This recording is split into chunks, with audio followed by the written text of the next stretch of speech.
Hello friends, this video on magnetic effects of current part 12 is brought to you by examfear.com. No more fear from exam.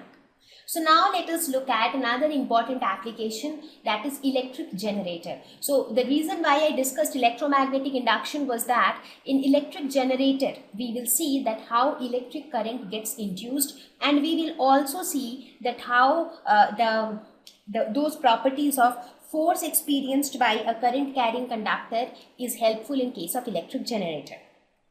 So what is electric generator? It is a device that converts mechanical energy into electrical energy in the form of electric current. So generator is something which helps us to produce more and more current. Right? So if you look at its definition, you will see that it is just the opposite of what we talked about in electric motor. Electric motor was something which converted electrical energy into mechanical energy. So it is just the opposite, because generator converts mechanical energy into electrical energy. So what is the principle behind the working of generator? Current is induced in a loop through a change in its orientation or a change in its effective area. I told you about the various methods by which we can induce EMF, right? EMF induced means current induced. So here also the principle is that we will induce current in a loop by changing its orientation or by changing its effective area, so that the effective magnetic flux is changed and a current is induced. Now there are broadly two types of electric generator. One is called as AC generator and the other one is known as a DC generator. AC generator is the one which produces alternating current, and DC generator is the one which produces direct current. So AC and DC stands for alternating current and direct current respectively. Now what is alternating current? Alternating current is the one which changes its direction after equal intervals of time.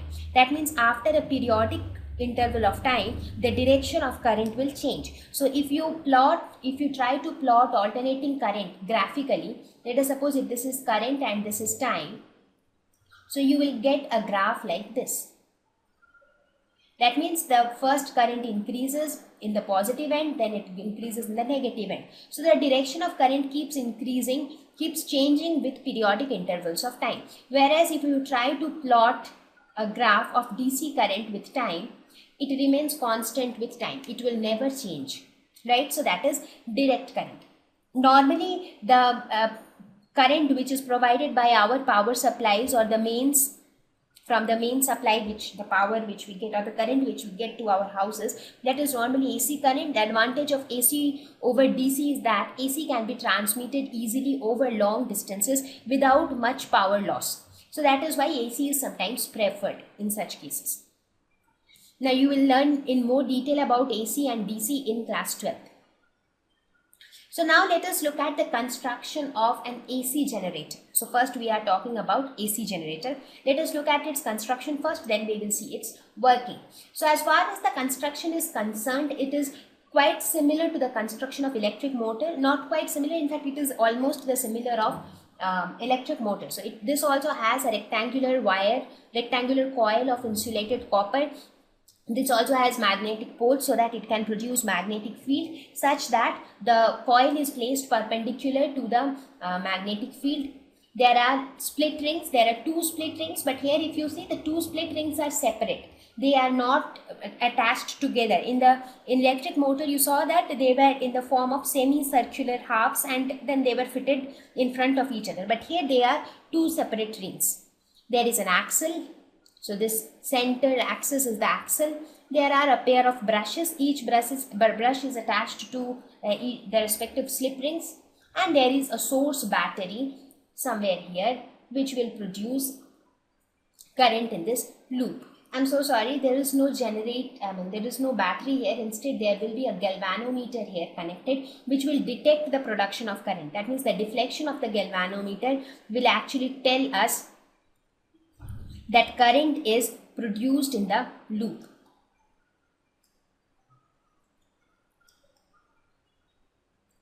Let us now look at the working of the AC generator. So what happens in case of AC generator? We have this circular coil. Let me name this as A, B, C, D. So this is my rectangular coil, and it is connected to the rings R1 and R2, each of which are connected to conducting brushes B1 and B2 respectively. And we have a galvanometer attached here which will detect the induced current in the coil. Right. So what will be my input in this case? In this case, input would be mechanical energy. And how do we provide the mechanical energy? By rotating the axle. Right. So the axle is rotated. This is how we give our mechanical energy. Now let us suppose if I rotate the axle in the clockwise direction, that means this direction, then what will happen to the arm AB? That means the arm AB will move up and CD will move down. So AB moves up and CD moves down. Now we know, now let us consider AB. If you consider only AB, what is the motion of the direction of motion? Direction of motion is in the upward direction. What is the direction of magnetic field? It is in this direction. So can you calculate, can you determine the direction of induced current? Yes, you can, using Fleming's right hand rule. According to Fleming's right hand rule, your first finger will determine the direction of the motion, which is in the upward direction. Your thumb will determine the direction of the magnetic field, right?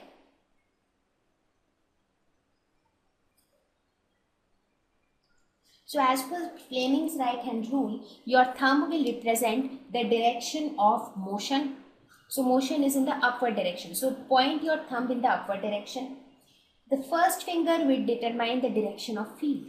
That is, point your first finger along towards right. So where is your middle finger going? So it is pointing towards AB. So that means along this, current will flow from A to B. That means the direction of current would be like this. Now let us concentrate on CD. What happens in case of CD? This is again the direction of magnetic field, but in this case CD goes down. So now again you use the right hand rule. So your thumb will determine the direction of motion. So put your thumb downwards. Magnetic field towards right. So now your middle finger is pointing towards yourself, right? So that means current from C to D. So current will flow in this direction. So that means, what do we see from here? That means current will flow in this fashion from A, B, C, D. So finally the current in the external circuit will flow like this. Right? So in this case, what will happen? Current flow will take place from A, B, C, D, and in the external circuit from B2 to B1. Right? So this will be the flow of current, and the galvanometer will show deflection detecting the presence of current. So that is how current will get induced. Now what will happen as it rotates halfway? After half a rotation, what would be the position of the coil? AB will move that side and CD will come this side. So after half rotation, this is the scenario after half rotation. Now after half rotation, CD will come here and AB will go there, right? And also in this case, now as in case of electric motor, you had seen that the brushes were fixed but the split rings were rotating, but in this case it is not like that. This entire thing will rotate. This entire thing will rotate. So once this entire thing rotates halfway, what happens? The rings also gets rotated. So this becomes B1 and this becomes B2, right? So this becomes R2, this becomes R1. So here the brushes are attached to the respective rings. So the brush B1 will always remain attached to that arm which goes up. So in this case, what will happen? The CD comes here. Now again we will follow the same logic. So using the same logic, what do we see? Along CD,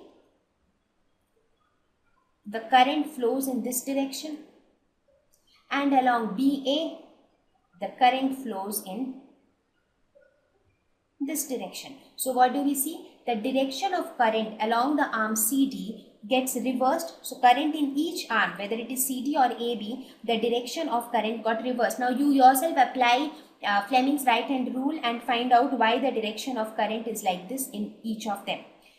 So in this case, what will be the direction of current flow? So in this case, current flow will happen from DCBA, and in the external circuit, the current flow will happen in this fashion. That is, in the external circuit, it will happen from B1 to B2 in external circuit. So in this way, we see that in this kind of generator, current is induced in the coil, but the direction of current is induced after every half rotation. So that is why this kind of generator is known as AC generator, because it induces current which changes its direction in periodic intervals of time, and this cycle will keep on repeating. So that is how we see that how mechanical energy gets converted into electrical energy.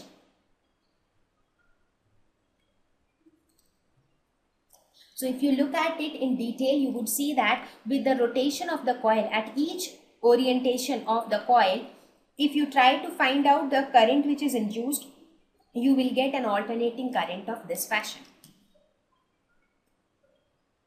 Now let us look at DC generator. Now what changes should we make in the AC generator if we want it to give DC current as output? That is a current which does not change its direction after every half rotation. So how can you do that? We can use split ring commutator to ensure unidirectional flow of current. That means we have to use the similar arrangement as we used in case of electric motor, just that instead of this you should have a galvanometer here. Instead of this arrangement you should have a galvanometer here, right? So the same arrangement of electric motor will help you, the same arrangement of split rings of electric motor will help you to construct a DC generator. Now in this case what will happen? In this case again the brushes will remain fixed, that means this X and Y will remain fixed. As a result, after half rotation, what will happen? Only the commutators, only the split rings will exchange their positions. Q will come here, P will go there. That means after half rotation, Q will come here and P will go here, right? But due to the direction of current will still remain the same. That means this brush X will always remain in contact with the arm which moves upward, and this brush Y will always remain in contact with the brush which goes downwards. As a result, the direction of current in each arm will remain the same, and that is how we will be able to get a DC current. So let us look at it in detail. Let us suppose initially it was like this, A, B, C and D. So initially when you move it in this fashion, what happens? This goes up and this goes down, right? So as a result, your current flows in this fashion. So in the external circuit, your current flows from Y to X, right? But in this case, what happens? Your CD comes here, but your X and Y are still fixed. So even though the current, so in this case also, even though the current flows in this fashion, but in your external circuit, the current is still flowing from Y to X. Here also it was flowing from Y to X, but if you look at AC generator, in the external circuit, first the current was flowing from B1 to B2, and in this after half rotation it was flowing from B2 to B1. So the direction of the current was getting reversed. Thank you. Please visit examfear.com to watch free educational videos, try free online tests, get the best quality study materials, study from the best tutors and mentors, and much more. Thank you once again.